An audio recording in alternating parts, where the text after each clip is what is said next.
Estamos começando mais um megafone, dessa vez trazendo ele aqui, o nosso querido pastor Evandro, uma pessoa que a gente tem, na verdade, somos de certa forma contemporânea, a diferença de idade deve ser pequena entre mim e o pastor, mas assim, pastor hoje da Segunda Igreja Batista. E não vou dizer que a gente fica impressionado, porque no reino nada impressiona, mas a forma como a igreja está se desenvolvendo é algo assim que deixa a gente maravilhado. E eu resolvi convidar o pastor Evandro para a gente trocar uma ideia, conversar sobre o reino, enfim, sobre as experiências. Tudo bem, pastor? Tudo bem, não. Prazer estar aqui contigo. O dia hoje foi corrido, né? Corrido. Tem que se dividir entre turno de neném, de criança, né, de bebê, de recém-nascido, que eu estou sabendo, 3 meses, a igreja, né, Verdade. que é um grande ministério, né. Verdade. Pastor, vamos começando o nosso bate-papo de hoje, perguntando, primeiro dizendo para a turma que está aí, se inscreva no nosso canal, TVN Brasil. Vai lá no podcast, nós temos lá o megafone dentro do canal da TVN Brasil. Você vai encontrar o megafone com algumas entrevistas, inclusive essa agora com o nosso pastor Evandro. Quanto tempo de ministério?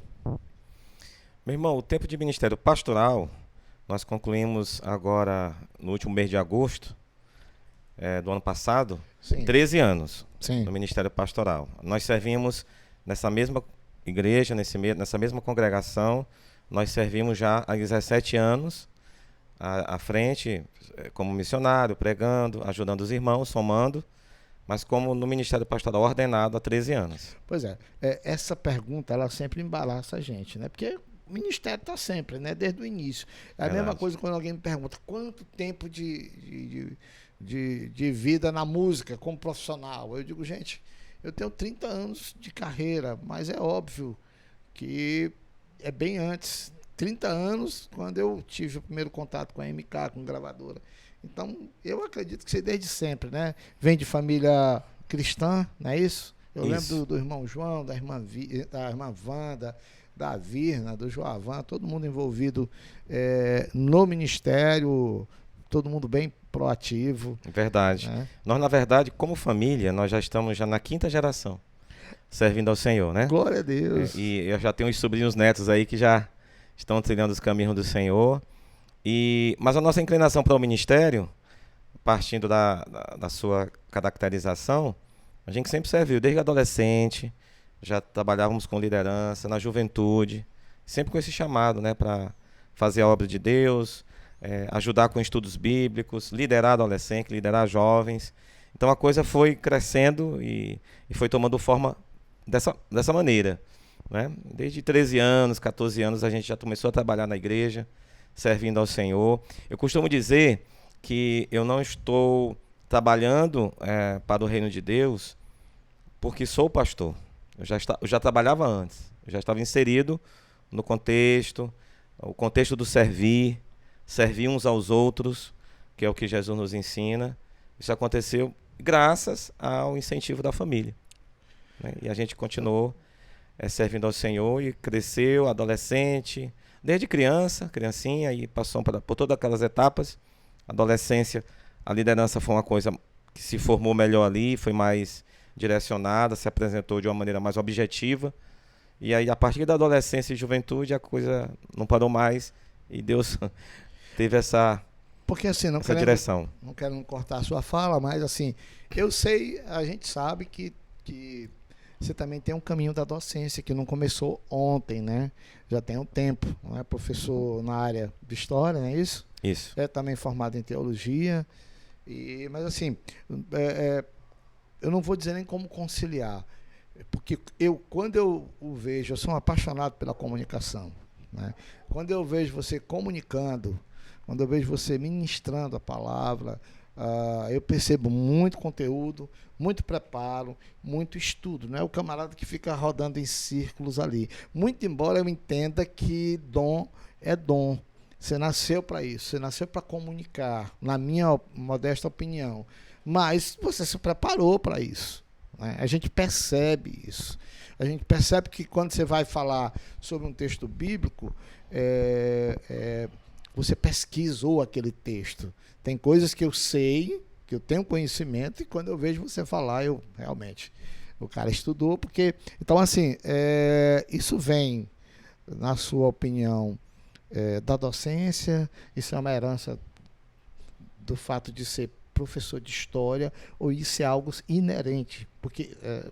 do Evandro, porque eu independente de onde eu esteja, eu estou pesquisando, eu estou estudando. Sim, sim. Você falou coisas interessantes, né? São fatores. Sim. Né? A nossa vida acadêmica, a arte, né? São fatores que legitimam, que sustentam a nossa atividade. Né? Então, pode haver uma inclinação natural, um talento, um dom? Sim.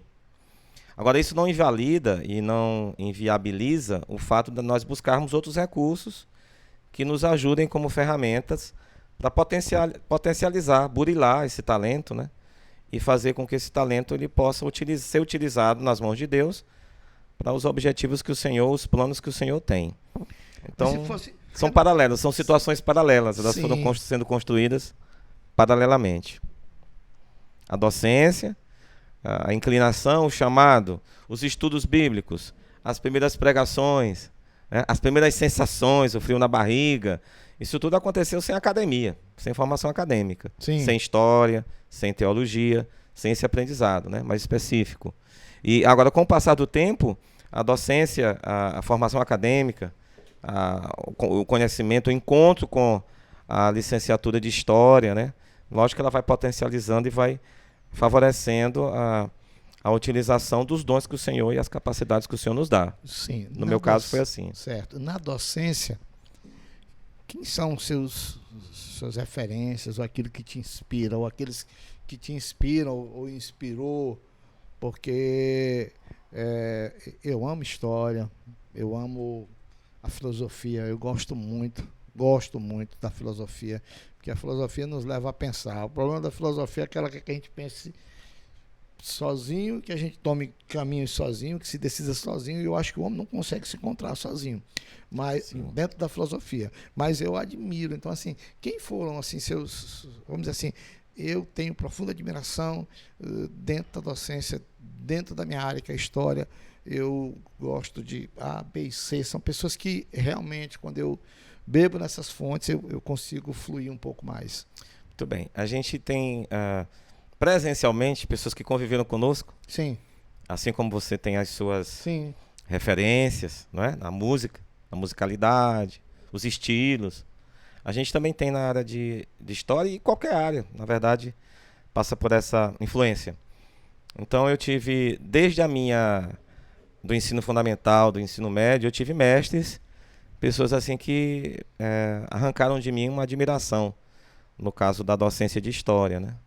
Eu tive uma professora, por exemplo, chamada Tia Filozinha. Ela é clássica aqui em história. Ela foi professora de quase toda a população de Caxias, né? Independente da classe social. Sim. Ela exerceu, ela me chamou a atenção para a história porque ela tinha um domínio de conteúdo, ela tinha uma didática muito própria, e ela tinha também um respeito dos alunos, né? Então ela realmente me chamou a atenção. Passando pelo ensino médio, eu tive a professora Nazaré, né? A professora Tia Filozinha foi minha professora ali no Caxiense, e a professora Nazaré foi minha professora ali no Aloysio Azevedo. Escolas que depois eu tive o privilégio também de ser professor nelas, né? Ter ensinado nelas, sendo aluno antes. E a professora Nazaré também, o seu compromisso, a sua maneira de tratar o conteúdo, facilitando sempre para que a gente compreendesse melhor os fatos, né? E os fenômenos históricos. Eu diria que essas duas profissionais aí, né, que eu tive contato. Também tive contato com um professor de Caxias muito conhecido, que é o professor Neudson. Ele começou a dar aula criança, praticamente. O Neudson é genial. Né? Não sei, faz tempo que eu não vejo. Pois é. E o Neudson, eu não cheguei a eu não lembro se fui aluno, assim, especificamente, do Neudson, num curso regular na escola. Mas eu lembro que ele ministrou conteúdos de história e eu estive presente, e ele também me chamou muita atenção, porque ele era muito criança ainda, um adolescente ali, jovem, uma coisa assim, e a segurança dele do conteúdo era uma coisa fantástica, né? Até hoje é um profissional referência na cidade de Caxias. Uma pessoa que eu vi ministrando a aula, eu lembro que eu entrei naquela escola ali perto da Academia Caxiense de Letras, João Lisboa. Sim. Mas funcionava também uma escola técnica ali, não funcionava? Antes, era chamada de escola técnica. É? Eu acho que o Lidney, eu vi o Lidney ministrando uma aula e eu fiquei, não pegou num papel, num caderno, e ele falava assim com a autoridade. Mas assim, fora do contexto de Caxias, a nível mesmo de Brasil, de mundo, tem alguém assim que... Pegando o fio do Lidney, Sim. Você perguntou na área de história. Sim, sim. O Lidney foi meu professor. Eu tive esse privilégio. Genial, né? Ele foi Eu professor acho de química no Aloysio Azevedo. O Lidney é fora da régua. Né? Tudo que ele estudava, se ele se propunha a estudar matemática, ele estudaria e seria competente. É Química, fora da curva, né? É fora da curva, né? De fato. Existem experiências assim. Ele me influenciou muito também. A maneira que ele tratava os alunos também, um carinho muito grande pelos alunos, uma empatia ele tinha. Ele foi meu professor também, ele era muito jovem ainda quando foi meu professor. E fora desse contexto aí mais caseiro, né, nosso aqui, na universidade eu tive grandes mestres que me ajudaram muito também. Nós não chegamos a lugar algum sozinho. Sim. Nós chegamos graças a essas pessoas, essas referências, né? E eu tive grandes professores. Professora Dudu, que a gente chama com muito carinho de Dudu, que é a professora Raimunda Barros Borba, né? Aqui de Caxias. Professora Maria do Carmo, saudosa, né? Professora também aqui de Caxias. Professora Conceição, que é historiadora também, foi minha professora na UEMA.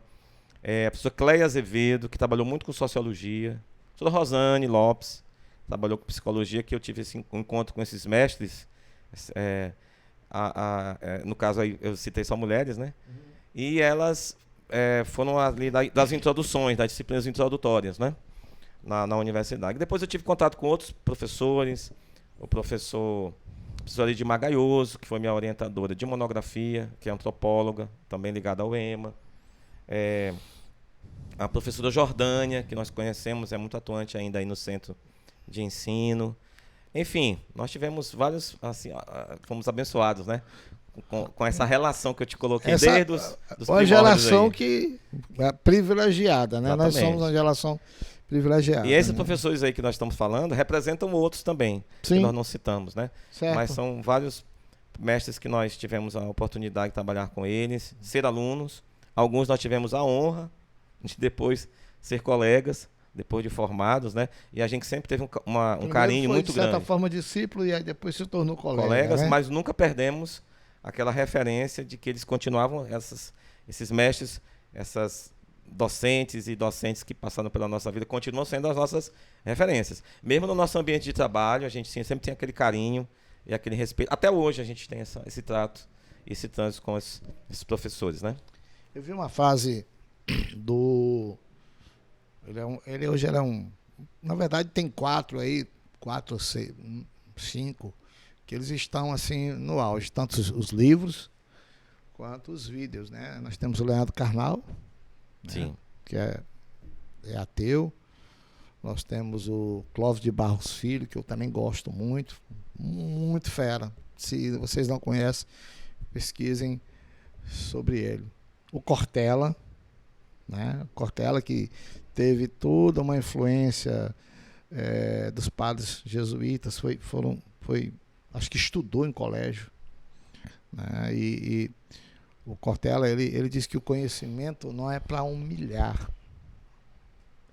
Que algumas pessoas se arvoram disso, né? De ter o conhecimento e muitas vezes acaba constrangendo. Acho que até para você, mas sim para partilhar. Não para humilhar, mas sim para partilhar. Eu creio que até para você distribuir, partilhar o conhecimento, seja ele filosófico, histórico ou bíblico, né, ou teólogo, ou de cunho teológico, seja qual for a área que você vá fazer isso, deve ser feito com muita sabedoria para que não constranja a plateia ou a pessoa que está ali perto de você, porque às vezes já aconteceu comigo de eu me perceber num diálogo aqui e eu percebi que a pessoa estava aqui. E isso é constrangedor, pastor, né?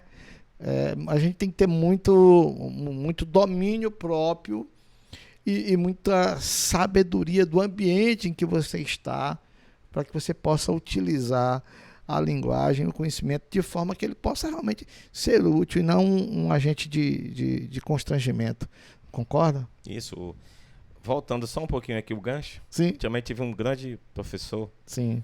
na universidade, na UEMA. Eu sou cria aqui do Sesc UEMA, aqui em Caxias. Foi o professor Alcebiades também. Foi um professor assim, muito companheiro nosso. É até assim um pouco injusto a gente citar nome de colegas, professores. Porque é muita gente boa. Muita gente boa. Muita e a gente acaba sendo talentosa. injusto. Mas a gente só queria prestar essa honra, né? Sim. Esse carinho, essas grandes influências que nós tivemos aqui a nível de história. Na nossa formação. A gente também tem outros acadêmicos que aí, em termos de bibliografia, né, a gente tem Eric Robesbal, Paul Thompson. São pessoas assim que, dentro da historiografia, da escrita da história, sim. Vamos dizer assim, são referências que a gente vai guardando, né, ao longo da nossa caminhada, e a gente vai ampliando o nosso leque de leituras. E em relação a essa questão de conhecimento, de transmitir o conhecimento, uma coisa é você realmente possuir, outra coisa é você conseguir transmitir. E algumas pessoas têm mais essa facilidade, né, essa habilidade de entender o público para o qual você está falando, né? Isso. Às vezes você está falando para um público e você está... Existe uma história de um jovem, uma criança que foi criado numa igreja. Eu amo história. Um teólogo. Sim. E ele ainda era criança na igreja e lá já existia uma senhora. História com E, no caso aí, né? História com H. Sério? Então Sério. É fato verídico. É fato. Então ele cresceu ali e naquela comunidade, e tinha uma senhora que admirava muito aquele adolescente que virou jovem e que foi para o seminário. Uhum. E ele se tornou uma sumidade no campo da teologia, doutor em teologia, professor de seminário e tudo mais. E ele volta, já como sumidade, conhecido até mesmo fora do país, para aquela mesma igreja que o formou, lá no início. E quem estava lá? Aquela senhora, que lá na adolescência já admirava aquele jovem, que se tornara um grande teólogo, né? Um grande pastor, conhecido até internacionalmente. E ele começa a falar ali, a partir da sua linguagem, da sua bagagem, mas ele falou num nível muito alto em relação à plateia. Empolgado, né? Alegre. O cara chega cheio de conhecimento, ele quer falar mesmo. Quer falar, né? Ele quer narrar aquilo tudo, ele quer transmitir. E aquela senhora na primeira fila, nossa, eu vou ver aquele jovem, aquele adolescente, que agora é esse pastor famoso. E ela sentou na primeira fila e ela não entendeu muita coisa que ele falou. Sim. Mas pela amizade, pelo tempo, pelo carinho, ela chegou depois para falar com ele. Falou, meu filho, mas nossa, como você aprendeu tanta coisa. Como eu fiquei orgulhosa de ver que você cresceu tanto no conhecimento. Mas meu filho, eu não entendi quase nada do que você falou. Então o conhecimento ele acaba se tornando secundário quando você não sabe como utilizar, né? E aí ele responde, minha irmã, e ele ficou emocionado com essa sinceridade dela. Sim. E ele ficou emocionado, os olhos lacrimejaram, e ele disse, minha irmã, verdade, eu me empolguei muito. Mas eu queria, tudo que eu falei, esses 45 minutos aqui dessa pregação, o resumo é, Jesus te ama. Amém. Aquela mulher se abraçou com aquele pastor que ela viu crescer, e eles dois choraram ali, e ele aprendeu muito com aquela declaração dela, com aquela sinceridade, e aquela mulher foi abençoada em ter visto aquele adolescente que se tornou um grande pregador, e ele aprendeu muito ali sobre isso. Certo. Era exatamente sobre isso que eu ia entrar agora. E ele perguntava o seguinte, o fato de ter uma bagagem teológica e histórica, como historiador, isso não chega a seduzir a pessoa a ponto de ficar muito ensimesmado. Eu tenho um conhecimento e pior, que isso vire apenas conhecimento passado e você consiga passar para outras pessoas apenas conhecimento. Agora já estou indo para o campo da teologia, para o campo pastoral, para o ministério, porque às vezes por exemplo, eu tenho o Saião. Luiz Saião. O Uma Luiz referência teológica para nós. Para nós batistas. Sim, sim. Na verdade, depois da morte do pastor Exaltino, Sim. podemos ter muitos, mas assim, eu inclusive acompanho o Saião, sabe? Sim, eu também acompanho. Ficou pouca gente, né? Hoje eu vejo os presbiterianos estão com um time maior do que o Sim. nosso, não é? Sim. E divulgado até pelos batistas, nada contra os presbiterianos, meus irmãos. Isso. Né? São primos nossos. Mas assim, a gente não se sente tentado, pastor, a mergulhar muito no conhecimento e sair um pouco da dependência. Isso não é um perigo, na sua opinião? Sim. Sim, isso é algo do nosso. Sim. Isso é inerente. É uma tendência. Nós somos tentados, na verdade, por várias coisas. E uma delas é justamente esse poder que o discurso gera. Existe poder nas palavras. Existe poder nas palavras que você canta. Ali há poder ali. Sim. Ali há poder de influência. Ali há poder de arregimentar pessoas. E nós somos seduzidos por isso. Isso é do ser humano. Os primeiros conflitos do ser humano com Deus, no mundo espiritual, com Deus, quem exerceu, no caso Satanás, esse conflito, a questão toda era essa, né? Utilizasse do poder que muitas ferramentas que utilizamos pode nos tentar. E nós somos tentados a isso. Né? Nós somos tentados a criar uma redoma dessa, às vezes, intelectual. Porque o conhecimento, ele precisa ter uma finalidade. O conhecimento, Perfeito. por si só, ele é apenas um conhecimento que pode até ser uma sopa teórica, algo assim. Mas qual é a finalidade? Qual é a finalidade da nossa formação? Qual é a ponta? O que está na ponta? Quais são os objetivos? Trazendo especificamente agora para... Só um instante, pastor. Estou com medo dessa bicha aqui voar. Agora, no campo mesmo da teologia, do evangelho, essa é uma preocupação. Eu vejo muita gente boa, e aqui eu vou colocar, e depois vou dizer como é que eu penso. Eu vejo muita gente boa, muita gente talentosa, né? Mas com muito mais poder de persuasão do que a unção. Agora, a unção, entenda você, unção nada mais é do que capacitação de Deus. Não é nenhuma coisa, como é que eu posso dizer, mística, como muita gente entende. Então, assim, sair dessa capacitação de Deus para o poder da persuasão, né? Agora eu peguei o fio da meada. A ideia, né? Da tua preocupação. Sim. Existe das referências que você até perguntou no início, que considerado um dos príncipes dos púlpitos, que uma sumidade no campo teológico, publicações, grandes publicações, atuais publicações, e ele, ao subir ao púlpito, ele tinha uma máxima, um mantra. Tá. Um mantra, quem quiser chamar mantra, chama. Mas uma máxima pra gente. Eu creio no Espírito Santo. Eu creio no Espírito Santo. Eu dependo do Senhor. Estudioso, capacitado, acadêmico, escritor, professor, referência histórica, mas eu creio no Espírito Santo. É o que você falou da unção. Nós não podemos perder de vista a dependência que precisamos ter do Senhor. Senão, será apenas conhecimento jogado ao dita, vento, né? Nem aos corações. Não vai atingir os corações, e quando a gente fala coração, sim, as sensibilidades, a razão humana precisa ser atingida. Né? E isso é de Deus. A psique do homem, Psique. Né? O homem como inteiro. Sim. O homem por inteiro. Então, se for só apenas conhecimento acadêmico, eu estudei, eu estou preparado, eu estou certo, meu argumento é melhor, não vai alcançar. Inclusive, eu fazia muito isso. Não, eu vou até confessar aqui. Eu fazia muito isso. Eu às vezes, eu fazia isso muitas vezes.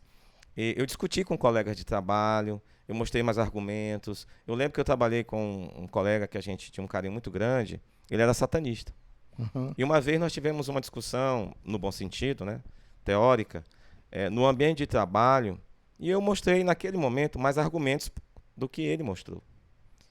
Eu tinha mais argumentos do que ele, bíblicos e até científicos, para falar e defender a ideia de que Deus existe mesmo, de que ele é poderoso, misericordioso, enfim. Toda a esfera, discutir um pouco da esfera espiritual. Mas ele pediu uma revanche. Ele disse, tá bom, Evandro, agora você me pegou, mas eu quero tantos dias, tantas semanas, para me preparar para a gente ter outro debate. Aí eu, eita, eu disse, não, não é por aí. O caminho não é esse. E foi essa experiência, antes eu tive outras também. E foi essa experiência que me fez pensar, não. E aí eu aceitei conversar com ele, mas não nesse viés, não nessa perspectiva, de quem tinha mais argumento, não. E aí mas eu falei, uma perspectiva de conscientização exatamente, em relação ao evangelho, a respeitar exatamente, a forma como cada um e demonstrar imagina. a fé. Eu perco a paz. Eu lembro que uma vez eu estava com um e ele me perturbou tanto que eu disse, rapaz, tu só é ateu porque Deus existe. Hã? Eu digo, tu só é ateu porque Deus existe. Quem está preocupado em provar que Deus não existe é tu. Então, como é que tu... Aí ele ficou assim, tu só é ateu porque Deus existe. Se Deus não existisse, tu não era ateu, não. Aí, enfim, uma outra vez eu passei por uma situação, estava eu e o Júnior num local, foi uma situação engraçada. E o camarada era muito bom. Acredito que estudioso de filosofia e também de história. Ele era professor e perguntou se a gente era uma banda de forró. E o Júnior gosta de conversar e tal. O Júnior começou a conversar com ele e eu ouvindo, né? Aí, vocês são evangélicos, rapaz, esse negócio de Deus não existe não. Aí começou, e o Júnior começou a gaguejar, sabe como é o Júnior, né? E foi, não sei o que, papapá e tal. Aí eu sei que chegou o momento que ele falou, rapaz, Deus existe. Aí o Júnior disse, rapaz, Deus existe. Ele disse, papai, se Deus existe, bota um pouquinho de Deus aqui na minha mão. Aí o Júnior ficou assim, Deus não existe, bota um pouquinho de Deus aqui na minha mão. Já que Deus está em tudo, em todas as coisas. E aí eu sei que o Júnior, para cada um acredita como quer, acredita e tal. Aí eu esperei um pouco. Aí eu fui lá, e aí, tudo bom? Tudo bem? Começamos a conversar. Eu falei, pois eu tava vendo teu diálogo ali com o meu baixista, cara. E assim, percebi que tu tens um conhecimento. A primeira coisa que eu fiz foi uma coisa que eu aprendi quando eu vou em algum discurso ou em algum debate. Eu trago a pessoa para a minha realidade, pastor, para o meu campo. Entendeu? E a primeira forma de você fazer isso é você desarmando o cara elogiando. Sim. Porque quando você faz isso, todos aqueles elementos que estavam ali prontos para um armados, até o cabo se recompor, leva tempo. Você vai perceber que tem um cara muito inteligente. Inclusive, eu gosto muito do Príncipe de Maquiavel, Dostoiévski, que foi um grande escritor. E aí ele percebeu que eu tinha... E começamos a discutir e tal. Eu disse, Dostoiévski fala algumas coisas que... Inclusive, Dostoiévski foi um cara que escreveu muito para a Igreja Católica. Dizem até os grandes historiadores que houve um período em que ele sucumbiu financeiramente e ele escreveu alguns dos livros que ele escreveu. Foram livros... Como eu posso dizer, foram livros tipo encomendados, como alguém encomenda uma música, me dá uma ideia do título e eu ia lá, diz que alguns dos livros dele. E Dostoiévski diz uma frase muito interessante que eu gosto muito quando ele diz assim, se Deus não existe, tudo é permitido. Ou seja, não há padrão, não há valor, porque não é Deus que estabelece os valores. Entendeu? Sim. Essa deve ser a ideia do homem relacionado a Deus. Deus não estabelece, não impõe os valores são estabelecidos. A partir do momento que Deus não existe, esses valores também, eles acabam sucumbindo. Eu comecei a conversar com ele e tal, aí ele destravou.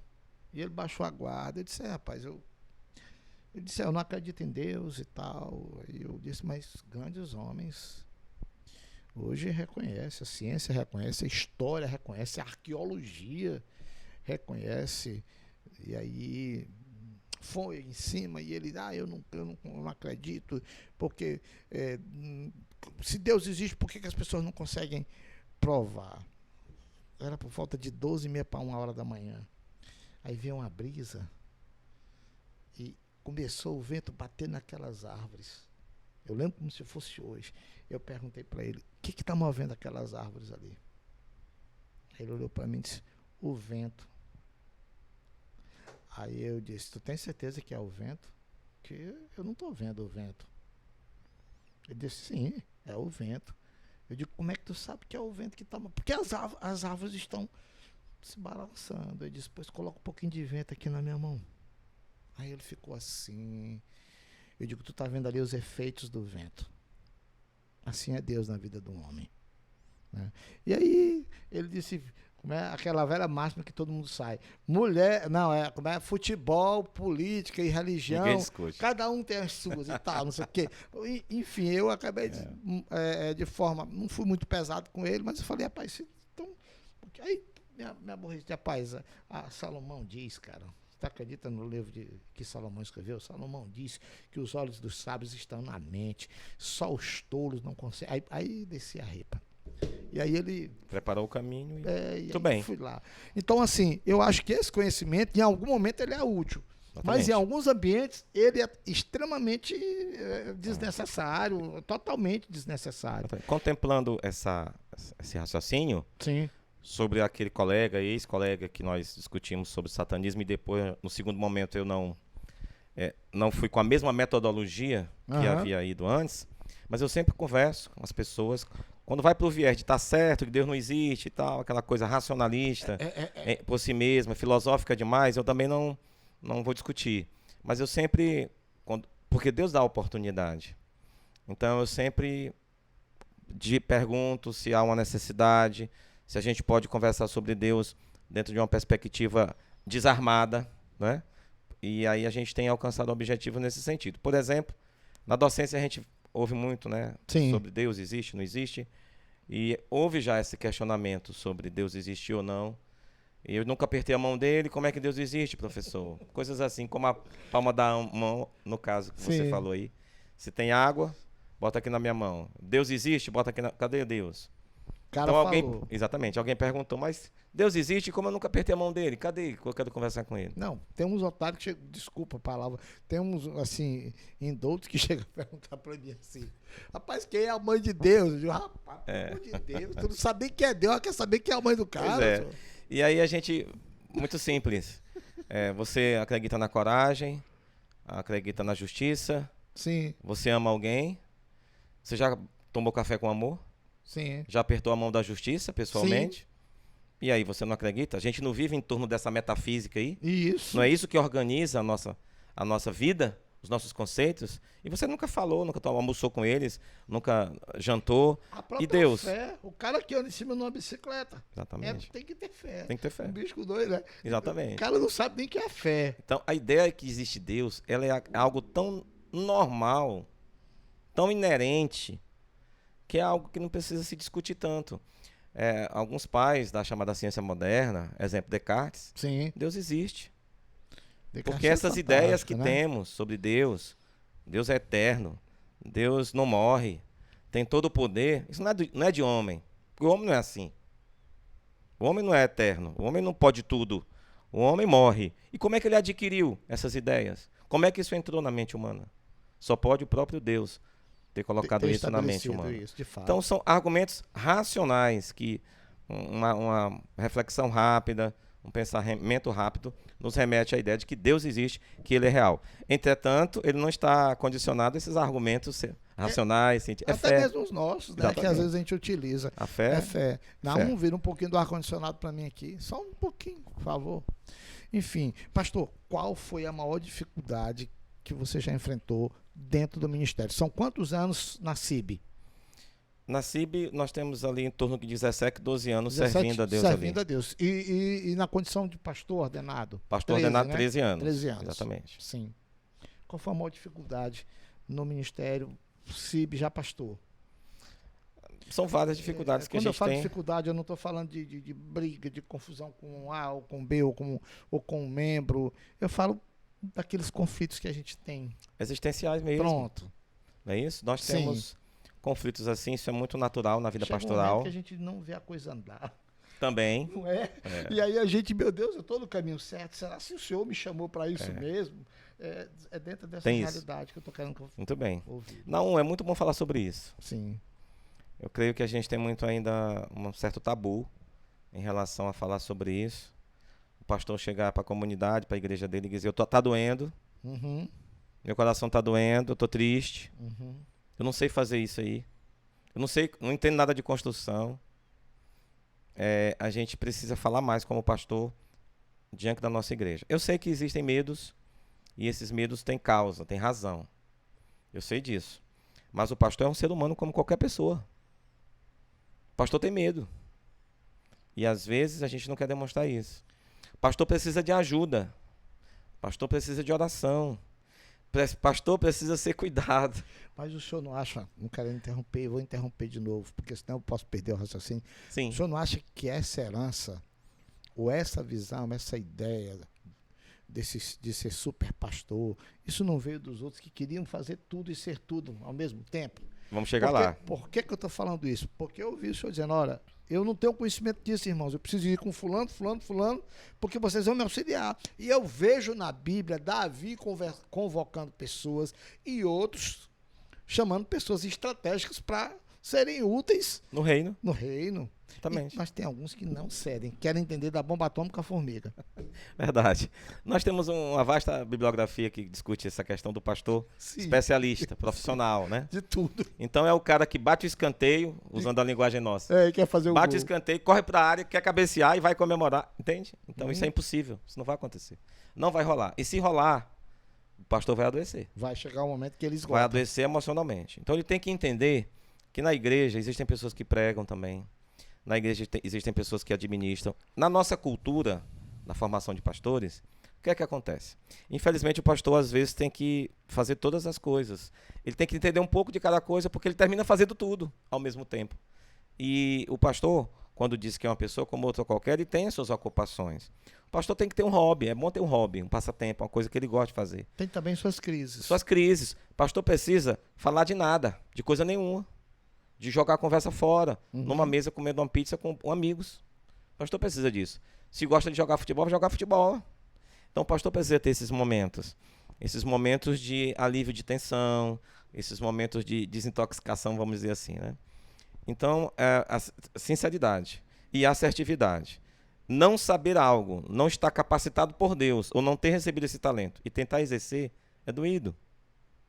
Você está tentando aprender dentro de circunstâncias adversas e entender também que, mas na minha igreja... E acho que ainda pode machucar muitas outras pessoas. Machuca as pessoas, exatamente. Você não tem um conhecimento, vai fazer sem o devido preparo, exatamente. Você vai cometer erros e vai ferir gente. Atropelar etapas e atropelar pessoas. Isso. E nós somos pastores de gente, não é de estrutura. A estrutura é decorrência. Com certeza. A estrutura é consequência. Um templo climatizado, uma área anexa, uma aquisição patrimonial, isso é consequência. Igreja não é isso. Igreja somos nós, sou eu e você. Então a gente precisa entender dessa forma. Então a gente precisa ser assertivo. Dá para fazer? Não sei fazer. Chama o irmão fulano para nos ajudar. Vamos planejar, vamos sentar junto, o pastor está presente. Ele ajuda em tudo, né? Ele é o supervisor. Inclusive as palavras originais nos remetem a isso. Aquele que supervisiona, aquele que anima, aquele que até dá o direcionamento. Mas ele não tem que estar presente em todas as ações da igreja, porque isso é impossível. Então nós temos visto uma gama de notícias aí de pastores emocionalmente abalados, infelizmente alguns desistem de viver, e às vezes esses segredos que estão lá na alma desses colegas são justamente esses. O medo de falhar, o medo de errar e alguém dizer, errou, não sabe, é incompetente. E o pastor é incompetente. Existem áreas em que ele é incompetente. Não tem por isso existe a igreja. Isso é fantástico. Deus deixou assim. Se fala do corpo e dos membros, que cada um tem uma função. Exatamente. Mas tem alguns que eu acho que tem medo de ser ofuscado. Exatamente. Eu vejo você dando oportunidade para as pessoas pregarem. Imagina. O irmão Jorge, o outro que é um excelente... O pastor Flávio tem nos ajudado ali, né? O pastor Flávio também. Exatamente. E outros que eu vejo você dando oportunidade. Que tem igreja que o cara faz isso aí que você está dizendo. Bate o escanteio e vai cabecear. Porque parece que ele tem medo de que em alguém pegando a palavra, o cara diz, gostei, sabe mais. Gente, pelo amor de Deus, todo mundo tem seu conhecimento, né? Exatamente. E isso gera crescimento espiritual verdadeiro. Isso aí gera crescimento espiritual verdadeiro, porque a igreja não é um aglomerado de pessoas, é um corpo, como você falou, que é uma ideia bíblica e que existe, essa ideia de corpo, ela está na Bíblia. Paulo utiliza uma analogia de que a igreja é o corpo vivo de Cristo, onde ele é o cabeça, e cuja cabeça é ele mesmo, Jesus. Sim. Mas é uma ideia que já existia antes de Paulo. Né? A ciência política grega já remete para essa ideia de corpo, só que não utilizava no campo da religião. Os gregos utilizavam essa ideia de corpo no campo da cidadania, Sim, da ciência política. sim. Era uma analogia também nesse sentido. Então, observa se nós fôssemos realizar como as nossas mãos fossem realizar as funções dos pés. Não vai dá rolar, certo. não vai É dar ponta certo. cabeça, é o contrário. Não vai dar certo. Imagina se os nossos braços fossem realizar as funções das nossas pernas. Os olhos realizar as funções dos ouvidos. Não vai rolar. Não vai dar certo. São vários. Pastor, mas eu vi uma reportagem de uma pessoa que não tem braços e lava a louça com as pernas e tal. Isso é exceção, não é regra. E ele se adequou àquela Ele se adequou, situação. houve uma história para Inclusive, chegar. quando você falou a questão dos gregos e tal, eu lembrei que a palavra polvo descende de polis, né? De povos. Polvo que eu tô falando, o animal, né? O ser aquático, acho que é polvo, né? O polvo. É chamado de polvo, né? Pois é, exatamente pelos vários tentáculos que ele tem, né? As ramificações, né? Então, assim, quando eu penso um pouco, rapaz, eu fui mal educado. Eu quer tomar um suco? Não. Vamos ver o que o homem quer. Quer suco, quer refrigerante, quer água. Uma água tá legal, uma água. Não, eu quero suco. Tem um suco lá, pede pro pessoal lá trazer. A equipe de produção. Aquele suco que eu preparei para ele. Pois essa água é para ele. Devia trazer na minha caneca. Aí eu vou tomar esse suco. Eu comprei um suco, botei lá. Então, assim, pastor, essa é a minha preocupação, porque eu vejo muito isso em algumas denominações, principalmente aqui eu não tenho receio de dizer, os neopentecostais. Eles criaram uma igreja onde o centro, aparentemente, a liderança é que é a imagem da igreja, e a igreja, todos os comandos da igreja no Brasil até fora, vêm a partir dessas pessoas. Sim. Nós não vamos entrar no mérito, mas nós fizemos pelo menos uns 4. Em que até a foto do camarada tá lá. Historicamente é isso. Não é? Então, assim, isso para mim gera um prejuízo muito grande, porque se um camarada desse cai em pecado, ele destrói, não é uma igreja, ele destrói uma denominação, e ele pode. Eu venho dizendo nos últimos tempos que se nós não tivermos cuidado, nós vamos gerar uma outra geração que vai ser uma geração de ateus. Por que não? Porque nós temos, infelizmente, muitos, principalmente o Brasil, que é um país pobre, comprado a ideia de que Deus vai curar todas as vezes que a gente precisar, de que a grana vai estar no bolso, vai estar na conta, que eu vou orar por uma chave e tua casa no outro dia vai estar disponível. Nos últimos anos, nos últimos 40, 50 anos, não, um pouco menos, nos últimos 30 anos, esse evangelho, esse novo evangelho, ou esse evangelho adaptado, ele está gerando, para mim, em pouco tempo, uma geração de descrentes. Por quê? O camarada vai lá pelo benefício que Deus vai gerar para ele. Aí Deus não gera o benefício. Então Deus não é o Deus que cura, Deus não é o Deus que gera o benefício. Quando o grande benefício que Deus, através de Cristo, já gerou no homem, é o benefício da salvação e do gozo eterno com Jesus. Como é que você vê isso, pastor? Porque é uma preocupação minha. Sim, sim. Entendeu? E eu não quero me interromper, eu vou continuar. Ainda existe. Qual é a minha preocupação? Eu vejo alguns da nossa denominação se sentindo um pouco tentado em encher o templo, contanto que venha esse evangelho um pouco mais suave, que para mim não é o evangelho genuíno. E isso para mim é uma preocupação. Quando eu ouço você falando lá na igreja, olha, ele está perdendo, não, ele está perdendo. Eu devia ter trazido uma caneca para ele, que eu tenho certeza que ele ia querer beber. Sim, pastor, o que você pensa? É verdade. Então, enxugando aquele último raciocínio nosso, só para finalizar, não? Sim, sobre o corpo. A questão dos problemas que nós enfrentamos é isso.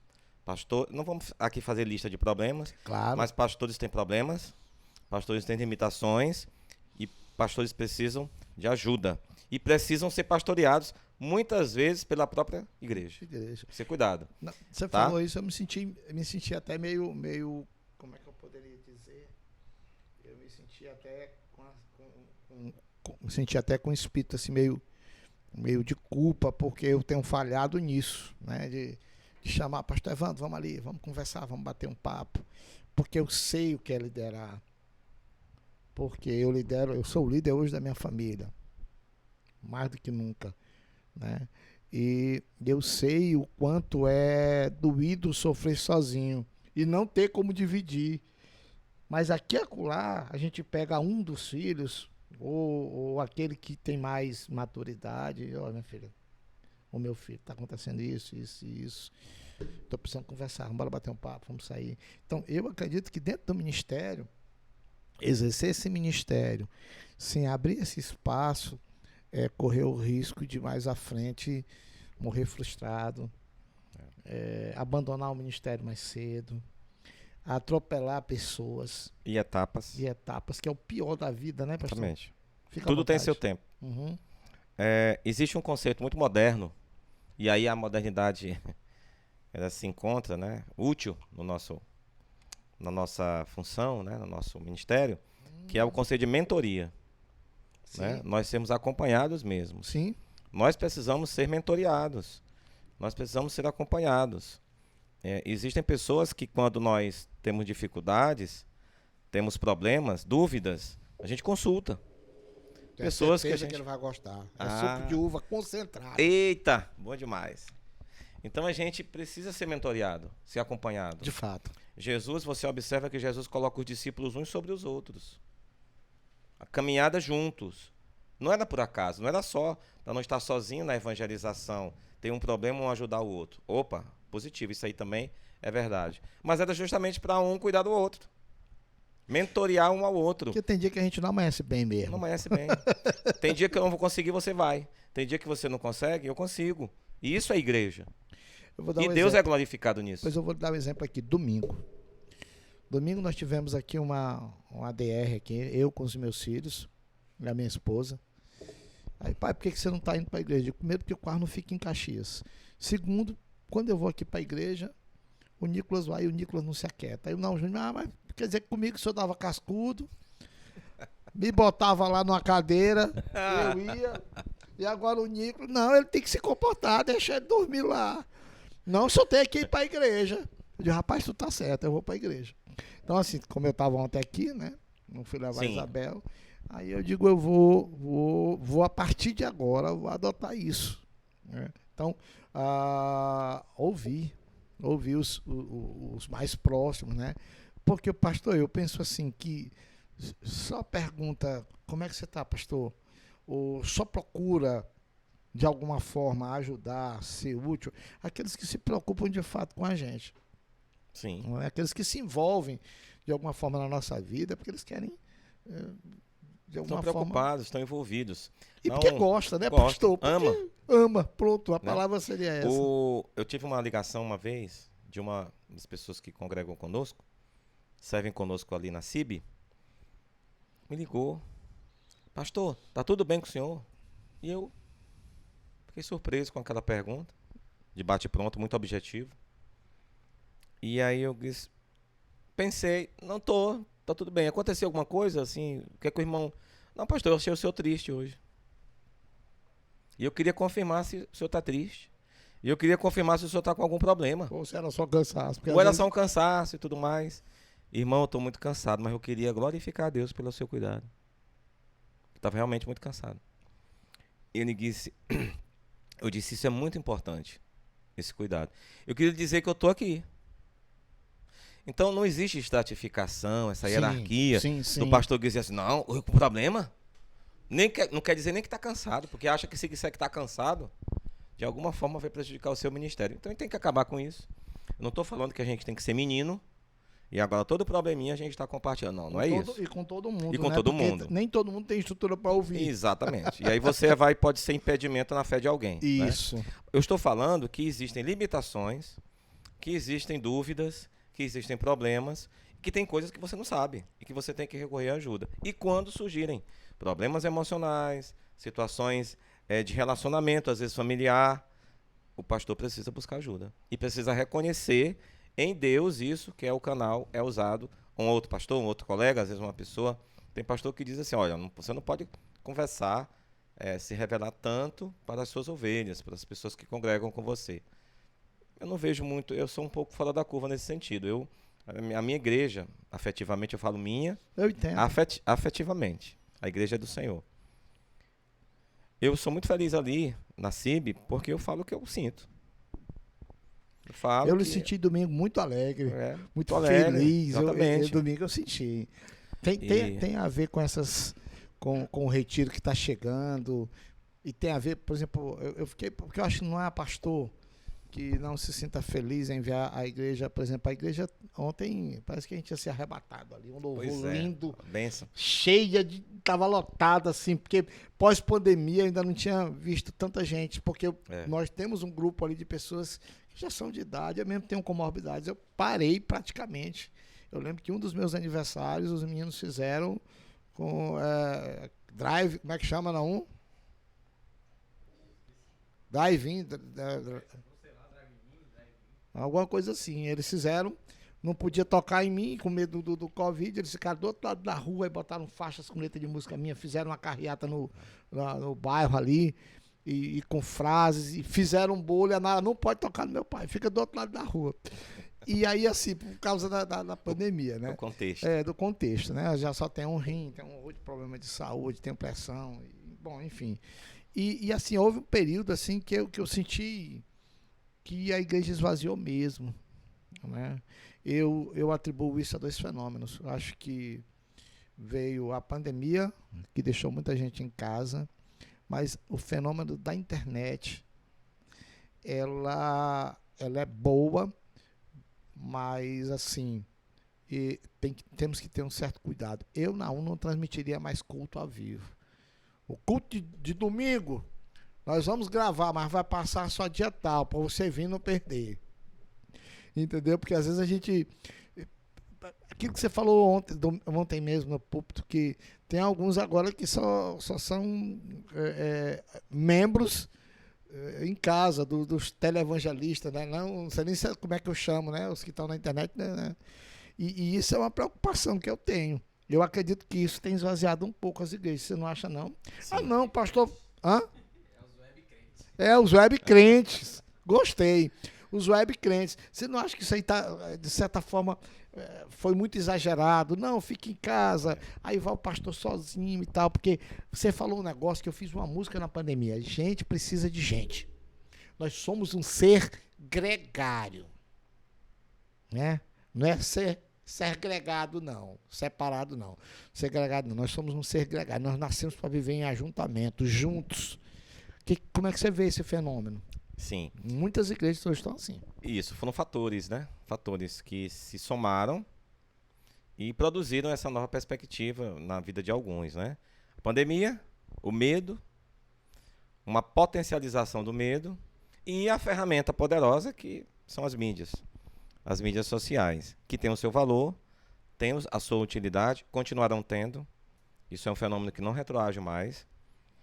Entretanto, nesse novo contexto que estamos vivendo, o presencial ele está livre, está mais livre. Nós não temos mais a quantidade de mortes que tínhamos. Entretanto, ficou o hábito, né? O costume. Eu mesmo fiquei muito tempo em casa sentindo. A gente fica habituado. Os cultos de quarta-feira, de domingo, só pelo Instagram. E você, e o irmão colocou aqui duas coisas pelas quais nós estamos aqui, dois temas. Sim. A questão da docência. Sim. E a questão da teologia da igreja, vamos dizer assim. Sim. São duas áreas que, não sendo presenciais, eu senti muito. Porque eu também sou docente e eu dei muita aula virtual. Nessas plataformas, usando aí Zoom, né, Meet. Google Meet da vida, né? Exatamente. Então eu tive uma dificuldade muito grande de me adaptar.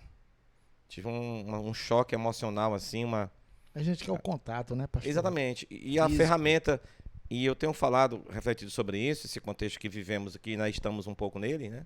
Não saímos totalmente, de que o mais confortável nem sempre é o mais fácil. Porque você imagina uma aula virtual. O aluno está em casa, sentado no sofá, a geladeira está ali, ele pode comer na hora que ele quiser, ele desliga a câmera, Fica só ali, fala o que ele quiser. Desligou a câmera, desligou o microfone, ele está livre para fazer o que ele quiser, o professor não consegue nem enxergá-lo. O professor não pode estar essa aula toda. Abre a câmera, abre a câmera, abre a câmera. Isso aí não vai acabar a aula falando isso.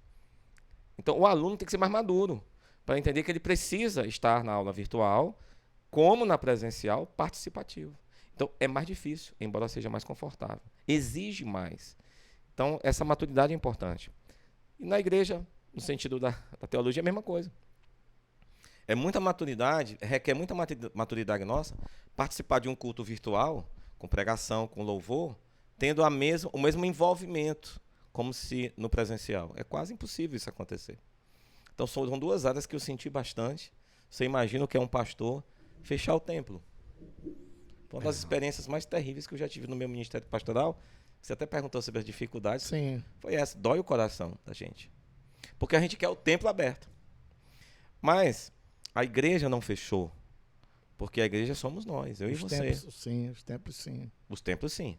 E os templos fecharam e os templos podem fechar. A igreja nunca será fechada. Porque a igreja somos nós. E nós tivemos experiências ali na igreja de receber pessoas com o templo fechado. Que chegaram, bateram lá, eu quero participar do culto hoje, pastor e tal. E estão conosco até hoje lá. Porque quem faz a obra é o Espírito Santo, né? Amém. Ele que faz a obra. Mas foram experiências difíceis que eu tive. Tanto no caso da docência, no menor grau. Sim. No dia que eu tive que anunciar, em função dos números, né? Nós fechamos em função dos números das mortes pela pandemia. Eu anunciei isso, que nós estaríamos suspendendo as atividades presenciais no templo. Foi um dia muito difícil para mim, mas entendi que era necessário fazer, pensando também na preservação da vida dos irmãos. E eu glorifico a Deus, irmão, que nós não tivemos baixas, em termos de baixas de membresia na igreja, nós não tivemos por causa da pandemia. Mas a preocupação também, não só a preocupação sua, que eu percebia, no sentido de dizer, olha... Leia-se, desculpa, baixas não de morte. Sim, sim. Baixas de pessoas saírem da igreja porque o templo estava fechado. Sim. Não, nós não tivemos casos assim. Sim. Graças a Deus. Eu fiquei com medo disso. O pastor tem medo. Sim. E eu fiquei com medo de fechar o templo. Meu Deus do céu, e agora as pessoas, quando o templo voltar a funcionar, não vão estar mais na igreja. Vão sair. Como de fato tem muita igreja que Muitos você vai passaram por estar isso. bem vazia. Isso. Caiu muito, muito mesmo. Assim, os caras foram para a pandemia e não voltaram mais. E não morreram, não, estão vivos. Vão para todo enquanto, vão para a festa, viajam, vão fazer... E não nós tivemos essa preocupação. Nós preparamos a igreja para isso. A questão da educação é muito importante. Que você tocou lá no início, né? Sim. Sobre a docência. A questão da educação é muito importante. Eu preparei os irmãos. Nas lives eu já fazia, antes de fechar o templo. Irmãos, a igreja somos nós. Se nós fecharmos o templo, a igreja continua. E os irmãos acompanharam as lives, os irmãos mantiveram uma comunhão da maneira que poderia ser feito. E eu creio que essa preparação e essa consciência que foi gerada, sem o medo, existindo medo, mas superando o medo de fechar o templo, foi que ocasionou justamente essa permanência dos irmãos na igreja, observando o fato pandemia. Mas o que sustenta uma pessoa na igreja é, para mim, a minha convicção é essa, que é bíblica, é a palavra de Deus. Sim, e assim, uma coisa que também dentro desse projeto, assim, dessa visão da pandemia, uma coisa que eu acredito que foi muito, você foi muito assertivo, foi na questão de não só de preparar, mas também de se preocupar, dizer, olha, não venha, se tem alguma limitação, não se preocupe, se for o caso de alguém que tenha tido alguma crise, algum problema, precisar, a gente cria uma equipe e vai. Eu acredito que isso foi muito positivo. Sim, duas coisas. A primeira já falamos, né? Nós preparamos a igreja para isso, educamos. Irmãos, o tempo fechado, a igreja está aberta. 2, nós continuamos trabalhando mais ainda, porque a nossa juventude, eu amo muito a igreja, e aqui eu queria falar especificamente da nossa juventude, que é numericamente pequena, mas tem um coração enorme.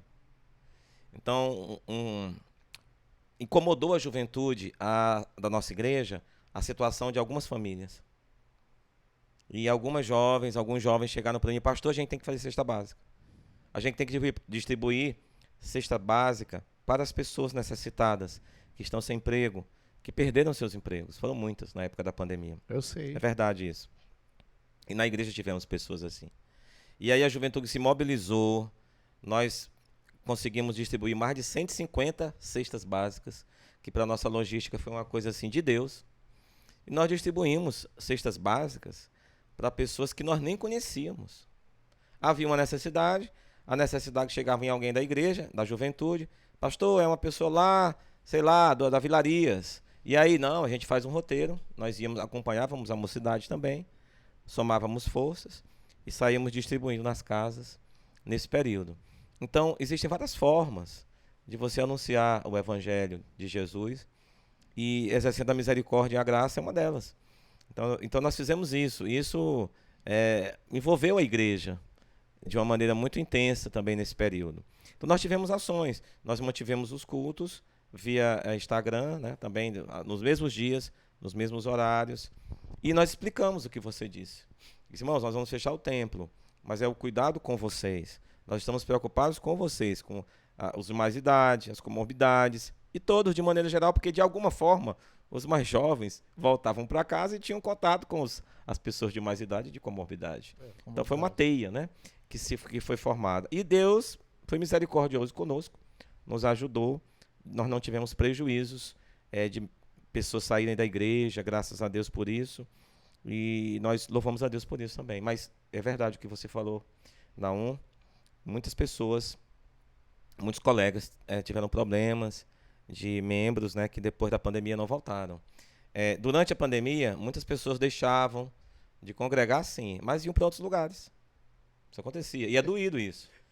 Imagina você... o cara postar que está em outro lugar, mas não vou para a igreja por causa da pandemia. Só lá, só na igreja que poderia pegar o vírus. Enfim, então todo esse contexto de fechar, de perceber isso, e você tem que lidar com isso.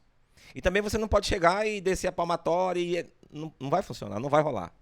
Então existe uma forma de você exortar em amor, mas algumas coisas precisam ser faladas para que a igreja possa crescer espiritualmente. E hoje, graças a Deus, nós estamos assim desenvolvendo projetos, né? Estamos assim muito felizes com o projeto que o Senhor tem colocado na vida da igreja, aqui numa comunidade na zona rural, muito simples, que nós entendemos que Deus tem um plano ali para fazer uma frente missionária. Estaremos lá quarta-feira, com a permissão de Deus. O programa vai ser exibido na terça e na quarta nós vamos estar lá, se Deus permitir. Em nome de Jesus, é isso aí.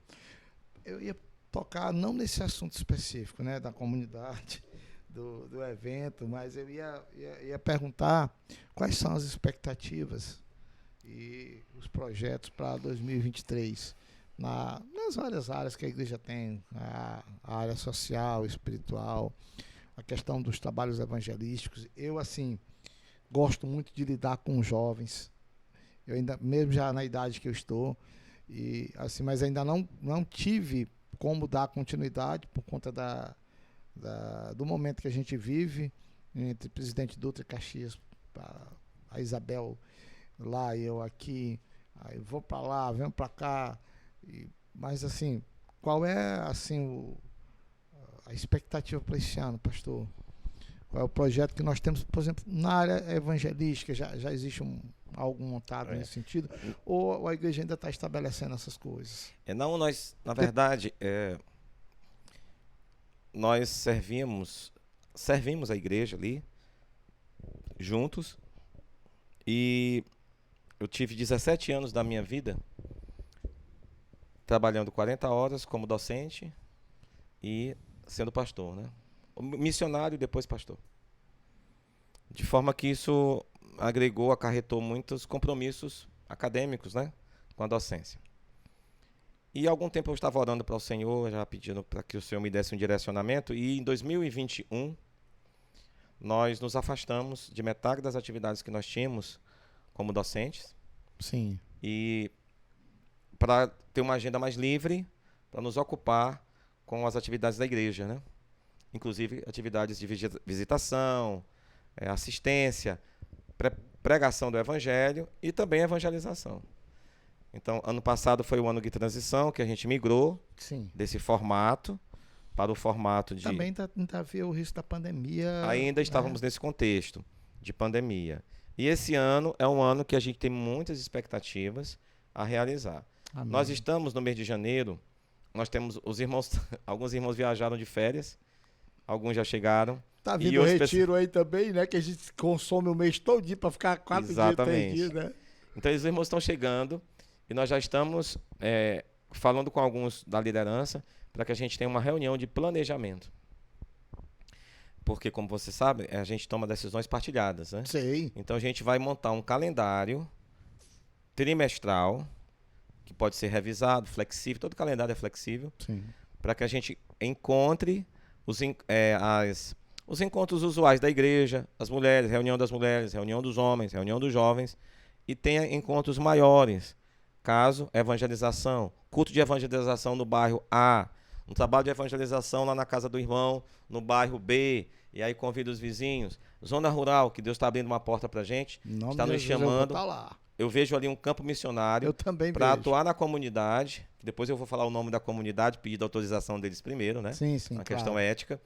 E essa comunidade eu já estou vendo lá como um QG, onde a gente vai, nas outras comunidades limítrofes, fazer com que, anunciando o evangelho, nós criemos ali um relacionamento, uma amizade que já existe da minha parte com a comunidade lá, e com parte da igreja que já foi lá conhecer, e que essa comunidade também já te conhece. Inclusive, hoje de manhã falei sobre isso. Disse, não, Naum aqui, já veio aqui, foi bênção aqui na nossa vida. Então, a gente está criando essa estrutura, ouvindo a voz de Deus, para o chamado de Deus. Amém. Existem pessoas na cidade, nós temos muitos problemas de pessoas ansiosas, essas questões emocionais durante a pandemia, elas fluíram. Mas na zona rural também existem pessoas que têm ansiedade, que precisam de Deus, de Jesus, e nós muitas vezes, por uma questão de logística, por uma questão de rotina urbana, né? O nosso calendário, as nossas agendas, a gente às vezes não vai lá. E Deus me colocou eu não vou falar aqui em questão de tempo, mas Deus me colocou algumas experiências para que a gente repense isso e foque também na zona rural. E chamando parceiros, chamando outras igrejas, para que a gente possa, inclusive dando as mãos, levar o evangelho a essas pessoas, formando amizades, relacionamentos saudáveis. E a gente tem achado lugares em que existiam templos e os templos caíram. Porque não se constrói templo primeiro. Aquela região ali são muitas. Não só tem aquelas famílias e nem aquele espaço. Exato. Ali. É muito assim. Como se fosse uma corrente com vários anéis ali. São perto assim, um do outro. E são pessoas que estão abertas ao evangelho. Com o certeza. Campo está branco, né? Sim. Então, a gente precisa entender isso, compreender que é chamado de Deus e ouvir a voz de Deus e continuar a sua obra, né? O meu coração hoje, né? Eu falo na Bíblia, coração é mente também. Sim. Está focado nisso. Aquela comunidade já me impactou. Eles já estão, nós somos amigos, e um amigo se dá a conhecer a outro amigo, segundo Cristo, né? João 15. Então nós estamos com muitas expectativas de começar um trabalho, uma frente missionária ali, falando que templo é o último. Templo é a última coisa. Primeiro são a construção dos relacionamentos discipuladores e intencionais para anunciar o evangelho de Jesus. E eles estão abertos para isso. E eu glorifico a Deus por isso. Então, porque não adianta a gente começar um trabalho lá, construir um templo, ou levantar um templo, mesmo que seja de barro, não seja de tijolo. Estou dando um exemplo. Não, a minha está aqui. Tá. Mesmo que seja de barro. E depois cair. Exatamente. Porque não tem gente para cuidar, não tem. Então nós precisamos ir com o pé no chão. A produção está dizendo que está com quanto tempo aí já? Rapaz, o papo tá tão gostoso, tão assim, singelo. Verdade. 1h08. Olha aí, rapaz. 1h08. Pastor, tem uma curiosidade em relação à ministração da palavra. Eu tenho uma curiosidade. Quanto tempo assim? Tem sermão que você, de uma situação, você tira e leva para a igreja mensagens, né? Mas o preparo disso, quanto tempo você gasta para formatar, depois você maturar isso e dizer, não, está preparado. Né? Já teve vez de mudar o script, porque o Espírito Santo é craque em fazer a gente mudar, né? Verdade. Verdade. Eu fico um pouco incomodado quando essas etapas aí não acontecem. Sim. Né? A gente... Os textos, eu costumo dizer que eu fico pensando no texto. Um texto, 2 textos. Às vezes a gente estuda sequência de livros. Interessante isso. Muito bom. Você estudar, fazer uma série de mensagens utilizando um livro em sequência. Muito bom isso. Eu vejo. E isso é importantíssimo, né? Enriquece bastante. E a mensagem... E talvez até, desculpa, até gere aos fiéis, aos membros da igreja, o desejo de estudar a palavra de Deus. Né? Um pouco mais sobre aquilo. Nós, por exemplo, na igreja estamos focando muito o Evangelho de Marcos. Tanto a nível de escola bíblica, como, às vezes, no domingo à noite também. Ontem não. Ontem eu preguei sobre Atos. Mas, Atos 4, mas a gente está sempre recorrendo ao Evangelho de Marcos também à noite. Então, essa questão do preparo, do sermão, existem muitas sumidades aí, que são nossas referências na confecção do sermão, vamos dizer assim.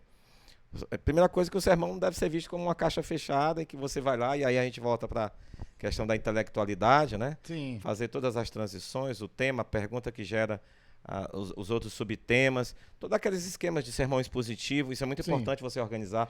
Eu creio que você tem que ter uma certa organização quando você vai falar. O mais fácil de todos os sermões para pregar é o expositivo. É o que melhor apresenta a Bíblia, na tradição dos pregadores. Eu vejo a maioria dos pregadores usando o sermão expositivo. O sermão expositivo, existem referências hoje no Brasil. Acabei cortando seu raciocínio. Pois é. Então, a questão do sermão expositivo, alguns preferem o sermão temático. Sim.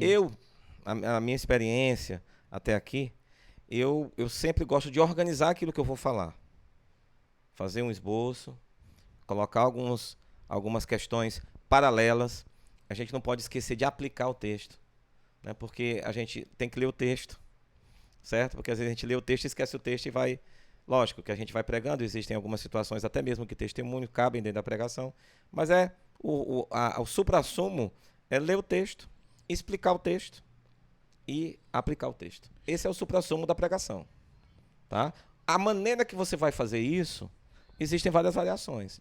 Tem pessoas que alcançam o objetivo fora de um sermão, de um esquema expositivo ou temático, qualquer que seja. Pois é. O que eu percebo é que os batistas gostam muito dos sermões expositivos.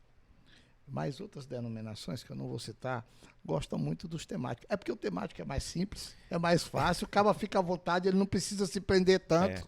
Daí o cara pega um tema ali e arrocha. Exatamente. Talvez ele te deixe mais solto. Livre. Mas esse é o termo, solto. Eu não sei, pastor. Eu acho que o cara que prega mais... não sou contra quem prega nenhum nem outro. Mas quem é mais nos temáticos, acho que ele é mais preguiçoso de querer organizar. Vai lá. Pois é, e o que você falou aí em relação a organizar, o importante é a gente ter uma leitura também. Certo. Né? Tanto porque a nossa história, a nossa obra... Você, por exemplo, no campo da arte e no campo também da pregação, que você está sempre sendo requisitado, a sua obra não é aquele que você vai produzir naquele dia. Sim. Você tem uma história. Sim. Você tem uma memória. Sim. Tá certo? Você tem uma bagagem naquilo que você está fazendo. Você sabe disso. Quem está ouvindo também sabe. Então, tudo isso faz parte. Mas isso não quer dizer que eu não tenha que estudar, me preparar e continuar lendo, né? Pregação, ela requer de nós assim um compromisso com a leitura, né?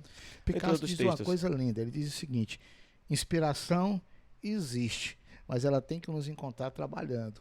Pois é. A frase de Picasso, ou seja, a inspiração ela vem, mas você tem que estar de alguma forma movendo essa inspiração através do conhecimento, né? Ela tem que te encontrar nesse preparo que você acabou de citar. Exatamente. Então é bom ter uma Bíblia boa, com comentários bíblicos, de suporte, contexto. Eu gosto muito de história de arqueologia, para estudar o fundamento. É bom que você tenha livros, comentários, para te dar um suporte naquilo que você vai pregar. E eu gosto muito de estudar vídeos também de pregadores. Sim, sim. Qual é a Bíblia hoje que, se você tivesse que recomendar para nós batistas ou para nossa igreja, a CIB, você recomendaria? Não, eu estou falando isso Porque tem algumas Bíblias, Senhor, que misericórdia. É. Muito ruim. Eu gosto muito da Almeida século XXI. Sim, está Eu sendo gosto, utilizada. né? Salvo engano, o Luiz Saião parece que é um dos... Ele também usa, né? Salvo engano, ele é um dos editores. Salvo engano. Sim. Então, eu gosto. Eu tô falando da Bíblia para você pegar. Não estou falando daquela que tem os estudos, muito embora Sim, tenha. sim. Mas eu estou dizendo porque essa do Almeida, século XXI, corrigida, né? Uhum. Ela me parece que ela foi bem enxuta, refeita, porque, se eu não estou enganado, ele com 13, 14 anos, ele já estava começando um trabalho então houve muito erro de correção, né, de lá para cá. Então hoje eu vejo muita gente... processo, né? Um processo. Né, a Bíblia Almeida, antigamente, ela era contestada em algumas questões, até pela idade dele, pelo conhecimento dele, e acho que ele só conhecia, acho que o grego era o hebraico, ele não conhecia todos, então todas as línguas em que ela foi escrita, e nem muitas coisas que eram do original, né? Sim, sim. Então, assim... Textos originais. Então, houve algumas... A gente vê que uma frasezinha hoje que foi colocada em um versículo, ele te dá uma outra nuance, uma outra visão. Não é que ele tenha escrito nenhuma coisa herética de forma propositada. Sim. Pelo contrário, tem uma profunda admiração por ele, porque ele começou muito jovem a estudar, né? Muito bem. Então, a Bíblia século XXI, você gosta dela? Sim, eu tenho essa versão, eu utilizo. Eu geralmente não utilizo só uma versão, eu uso várias e às vezes faço cruzamentos, né? Para estabelecer paralelos. A Bíblia de Jerusalém é uma Bíblia para quem estuda, é uma das Bíblias recomendadas. Para quem estuda muito e quer se aprofundar um pouco mais, ela é recomendada. Mas nós temos a Bíblia King James, também é uma Bíblia que... Eu gosto muito das traduções do Shedd, né? O Shedd foi uma das... Dr. Russell Shedd. Ele foi uma das referências mundiais. Tem a Bíblia Shedd, né? Tem a Bíblia Shedd, eu também uso essa versão. Então, é importante você estar dentro dessa gama de traduções que são mais utilizadas, eu poderia dizer assim, mais seguras em relação aos originais. Essa é a minha preocupação. Essas linguagens mais atualizadas... Eu não gosto, não. Eu tenho algumas reservas. Eu não gosto, eu digo logo que eu não gosto. Certo, porque você é mais educado. A questão dos originais é muito importante a gente procurar seguir. Eu não estou aqui desmerecendo em nenhum momento essas traduções, Bíblia na linguagem de hoje, né? As novas versões que existem por aí, que são várias, são muitas. Demais. Eu não são gosto. muitas. Mas às vezes essa questão da acessibilidade, da preocupação dessas traduções, de fazer com que as pessoas que estejam ouvindo, elas compreendam melhor, de uma forma mais fácil, a gente tem que perceber se, em relação aos originais, se não há um desvio. Eu tenho certeza. Esse é um problema muito sério, que a gente precisa ter cuidado, né? Só isso. Bíblia é uma linguagem muito contemporânea, né? E a gente precisa entender que, para ler a Bíblia, a gente tem que entrar no contexto da Bíblia. Não é a Bíblia que tem que entrar no nosso contexto. É nós que temos que nos adequar a ela, não é ela que tem que se adequar a gente. Existe um anacronismo. Isso. O anacronismo é quando você estuda um texto, por exemplo, antigo, com o óculos da atualidade. É diferente. Hoje, certo? Então você tem que entrar no contexto do texto lá, no qual ele foi escrito, para quem esse texto foi escrito, para que você possa ter uma visão geral do texto, né? Então, isso requer um certo sacrifício da nossa parte, de tempo, de estudar um pouco. Pouco mais. Em média, porque você reserva o sermão, você já faz logo do mês inteiro? Eu penso nos sermões de maneira diferenciada, né? Porque no culto de quarta-feira, a gente tem um trabalho mais de oração, é doutrina, mas a gente não gasta... O foco não é esse, o foco é a oração. Mas eu sempre deixo uma mensagem organizada dentro de uma perspectiva útil para os irmãos. No final de semana, eu vou ter um público maior na igreja. Sim. Né? Eu vou ter que aproveitar aquele tempo ali para doutrinar? Sim, para doutrinar. Mas também para doutrinar, para lançar as sementes da evangelização ali, um planta, o rega, outro colhe. Sim. E eu vou ter que... Enfim, o sermão do domingo ele vai servir terá várias finalidades. É isso que eu ia dizer, tem que ter pelo menos 3, a doutrina, o evangelismo e o alimento dos fiéis, né? Exatamente. Assim, e mais aplicação. Sim. Tem que ter mais aplicação, porque aquele tempo é o que eu vou ter, as famílias reunidas ali, um número maior de pessoas. E eu costumo pensar muito, né, durante a semana no texto que eu vou pregar. E Deus tem me ensinado, e eu estou continuando aprendendo isso, a questão da aplicação, porque você precisa conhecer o seu rebanho e saber quais são as necessidades. Logicamente, Deus vai te conduzindo a isso, para que você utilize um sermão que possa ser útil para a vida espiritual das pessoas que congregam com você. Sim. Então, a questão da aplicação do texto no nosso dia a dia, muito importante. Ler, explicar, mas, sobretudo, aplicar. E quando a gente faz coisas assim, separadas desse tripé, às vezes a gente pode cair em falta, né, na nossa função, que é de pregar, alimentar o rebanho. Outra coisa importante sobre o sermão é que ele serve primeiro para o pregador. E esses são os problemas do pastor. A gente não pode ficar insensível a essa unção da presença de Deus, porque ali no texto vai ter alguma coisa que eu vou precisar confrontar diante de Deus em relação à minha vida pessoal e à minha caminhada com Deus. Isso é muito importante. Pastor, o texto primeiro é para o pregador. As músicas de maior sucesso minhas, elas foram experiências como Carinho, Ele é Jesus, Ele te conhece, foram experiências minhas. Primeiro falou comigo. Eu nunca imaginei que fosse para falar com outros depois. Entendeu? Sim. Então, eu acredito que na palavra tem que ter a mesma essência, né? Precisa entrar. Primeiro na gente, né? Sacudir. Ela precisa nos fazer, nossa, isso aqui, meu Deus. Eu preciso dividir isso com alguém porque exatamente. falou comigo. E sem hipocrisia de achar, uma vez uma pessoa chegou para um pregador, um pastor colega meu, e perguntou assim, você quer dizer que está vivendo tudo que você está pregando aí, que você está vivendo? Oxi. Aí o pastor, meu Deus do céu, esse confronto assim, então, emblemático aqui, né? E ele disse, olha, não estou pregando, vivendo tudo que eu estou pregando, é justamente o oposto. Eu estou pregando para viver isso. Amém. Então isso é importante. Evita muitas crises, né? O pastor não é perfeito. Eu estava ouvindo aqui, lembrando da história do homem do jovem que tinha um conhecimento, estudou teologia, voltou e depois foi num nível muito alto. A senhoria não conseguiu entender e ele reconheceu.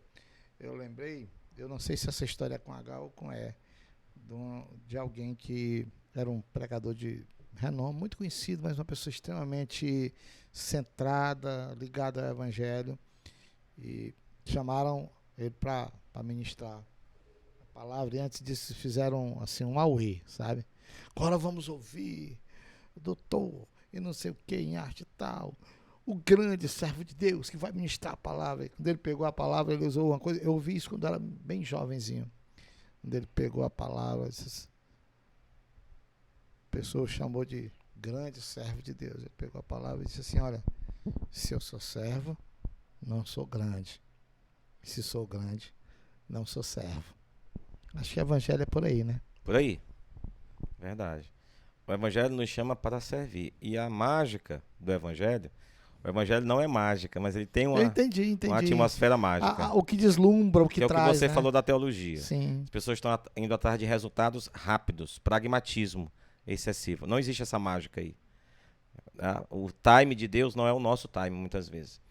Entretanto, o evangelho é isso, é esse ambiente que eu sirvo a Deus no meio da congregação da igreja, mas no qual eu também sou servido. Eu sou servido pelos irmãos, eu sou servido quando eu ouço uma pregação, quando alguém ora por mim, eu sou servido. E eu sirvo quando eu oro, quando eu compartilho um texto bíblico com alguém, quando eu sou bênção na vida de alguém. O evangelho tem como foi o de domingo, bênção. Né? Nós somos servidos ali pelo Ministério de Louvor. Com certeza, eu que sou ministro de louvor, que trabalho Exato. na área, pastor, eu passei o culto todo chorando. Glória a Deus, eu fiquei impactado também. Eu também, foi maravilhoso. Pelo louvor. Gente, se dependesse da gente, a gente Verdade. passaria primeiro mais uma hora aqui.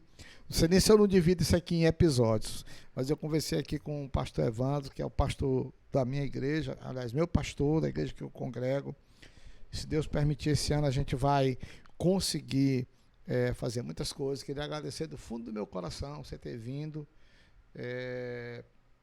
dizer do respeito que eu tenho por você, pela sua ética, pela sua conduta moral. Eu ia entrar em muitas outras coisas, mas assim, o tempo é pouco. Para gente que gosta de conversar. Verdade. Mas eu queria agradecer. Conversei com ele, uma pessoa muito querida, muito amada. Uma pessoa que tem... domingo, eu falando assim, eu digo, eu fico preocupado de trazer o Nicolas, porque o Nicolas não se aquieta.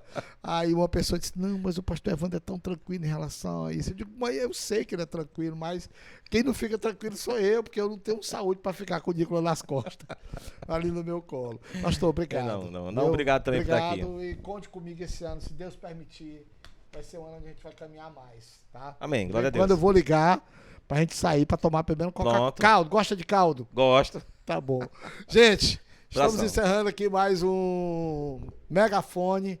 Até o próximo, se Deus assim permitir. Obrigado, pastor Evandro Azevedo. Não, tchau, obrigado. Prazer estar aqui contigo.